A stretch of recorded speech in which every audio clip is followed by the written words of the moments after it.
Hi, this is Carson from Guys with Games, and this is Lesson 6 in our 20-part series on grammar pronouns.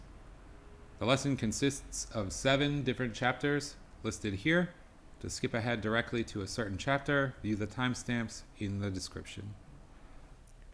Let's start with personal pronouns. We use personal pronouns when we associate our thoughts with a grammatical person. A grammatical person is the point of view that the speaker or the author takes when he or she makes a sentence. It could be their own point of view, which would be first person. It could be the listener's point of view, which would be second person.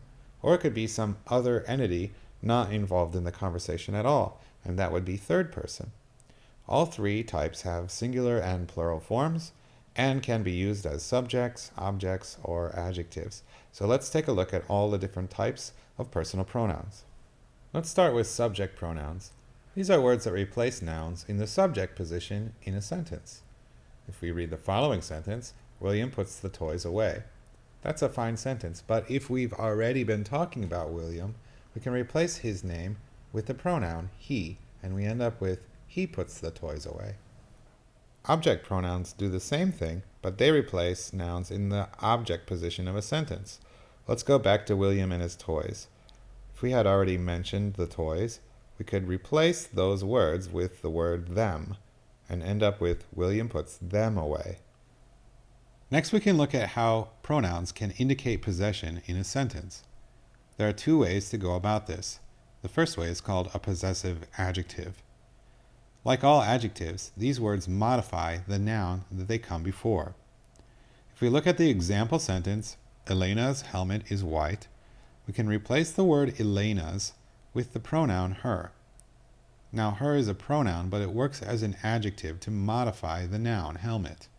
In this case, it modifies who the helmet belongs to.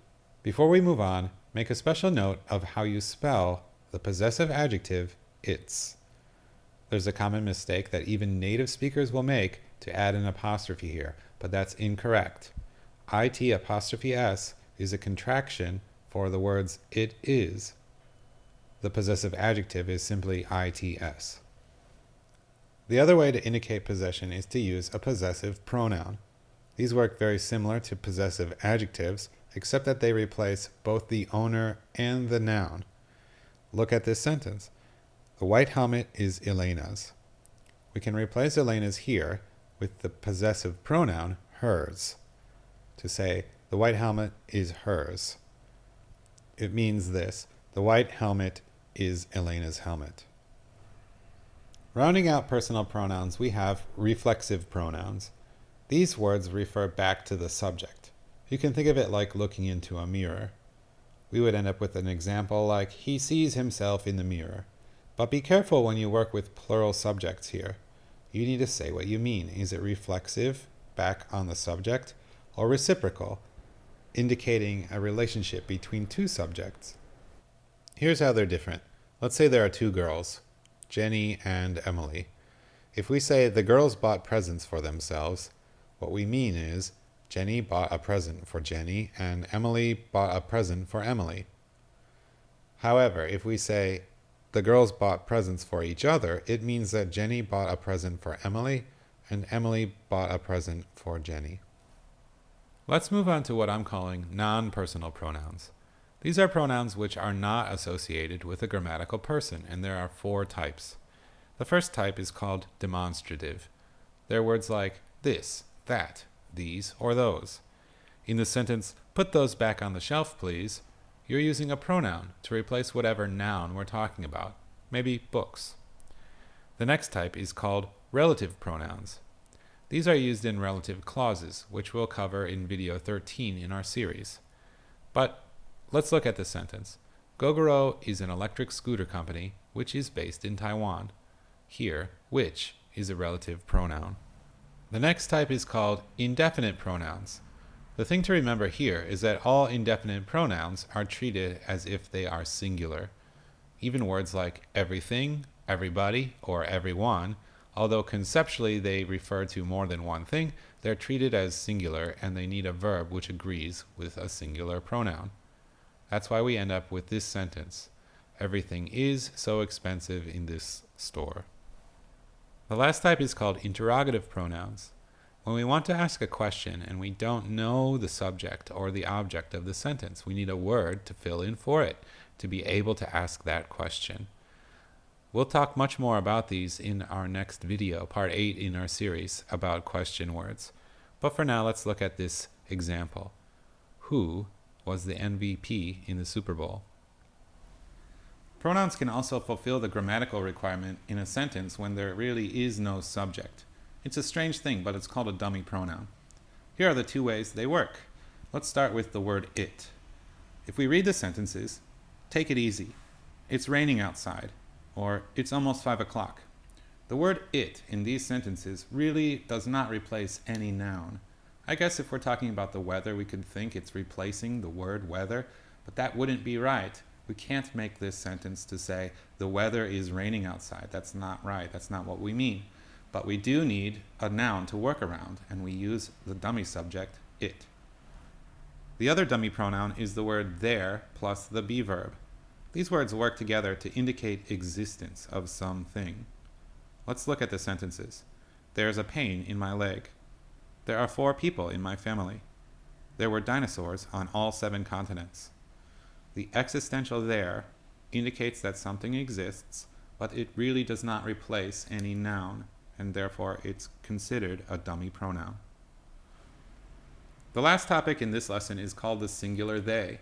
It's a way to informally resolve gender issues in sentences. If you're paying close attention, you'll hear me use this often in our videos, but the key word here is informally. If we were doing formal writing, for example, the singular they should be avoided, as many people will consider it grammatically incorrect. The singular they does not really address political correctness or woke culture. That's not what I'm getting at. I want to leave it out of this video and focus strictly on the grammatical usage. But the singular they is sometimes used informally because of this problem. In the third person, singular pronouns, we end up with he or she. But when we use a word like everyone or everybody, we don't really know who we're talking about.